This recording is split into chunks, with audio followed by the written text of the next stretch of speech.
And we have a lot of stars in studio today, believe it or not. Tommy Davison actually stopped by here before the show. You can check that out on our Facebook page.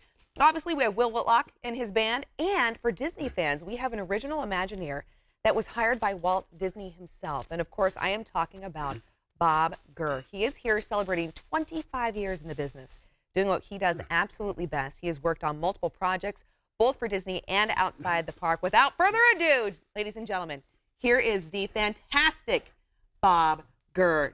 Sir, thank you so much. Good morning, Melissa. Yes. My pleasure to be here. I know you and I were jamming a little bit there. Well, listen to his music. I mean, you can't just sit here. You know. You can't. You have to move. Look, red dress, red hat, and red shoes. I'm so glad you mentioned that. That's right. You got your red kicks on. It's actually Go Red for Women a day today for the American Heart Association. So everyone, make sure you wear your red. I got my pin on. But Bob, let's talk about you. 25 years. I want to know, what is the very first project that Mr. Walt Disney hired you for? It's never Mr. It's Walt Disney. Okay. That's why I'm Bob. Everything's first name around Walt Disney. 1954, Walt was gathering up people to design an amusement park. He'd never done one before, but he wanted a park that he could take his daughters to. Stop and think a minute. He's got to gather all these people who have never done that line of work.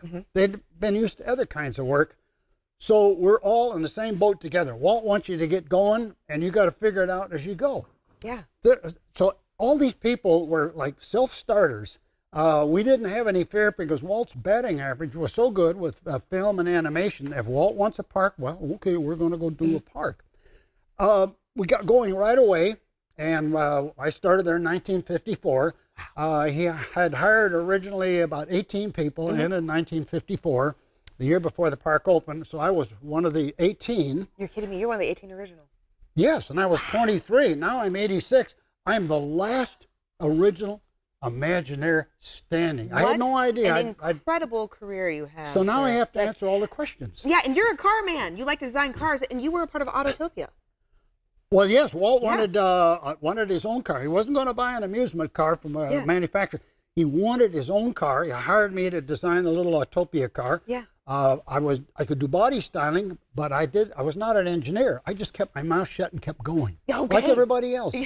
And then within 5 years, he had me doing viewliner trains, different kinds of trains, and he had me designing a monorail. You did the monorail? Yes, that was 1959, 8.5 months from the time he says, Bobby, let's get going on a monorail, and I designed it, helped guide the manufacturer, and was the test driver, because we had a very short time. And then he invited his friend Richard Nixon, the Vice President of the United States, to come out, and I gave him a ride in it. No way. All that 8.5 months. It takes longer today to do that, but Walt was so fast getting people to do stuff. Just go. Just do it. Go do it. Yeah, don't wait. Don't ponder. Just make it happen. Absolutely incredible. And the monorail, too. I mean, isn't that that's groundbreaking? Well, this was the first monorail in the Western Hemisphere. Yes. And that was the Mark I, which was 59. And then I did another version, the Mark II, pretty soon the Mark III. Then I did the all-new Mark IV for Walt Disney World. Yeah. Now we're up to the Mark VII monorail. My goodness. But Walt let me design the very first one. How impressive. Okay, and you also did projects, too, outside of Disney. I know you consulted other Imagineers. You have had, I'm so lucky to be sitting next to you, Bob. This is absolutely incredible. And our viewers can actually come out, they can meet you, and they can see you, because you're in town for a special event. Yes, we have a special event at Stage 9 over in Old Town, Sacramento.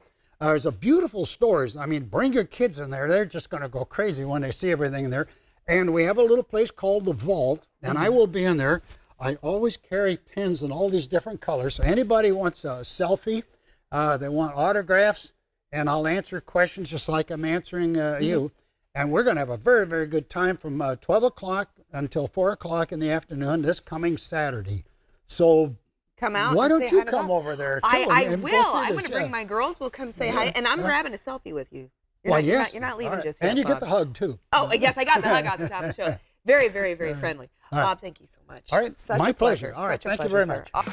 The following interview involves commercial content. The products and services featured appear as paid advertising.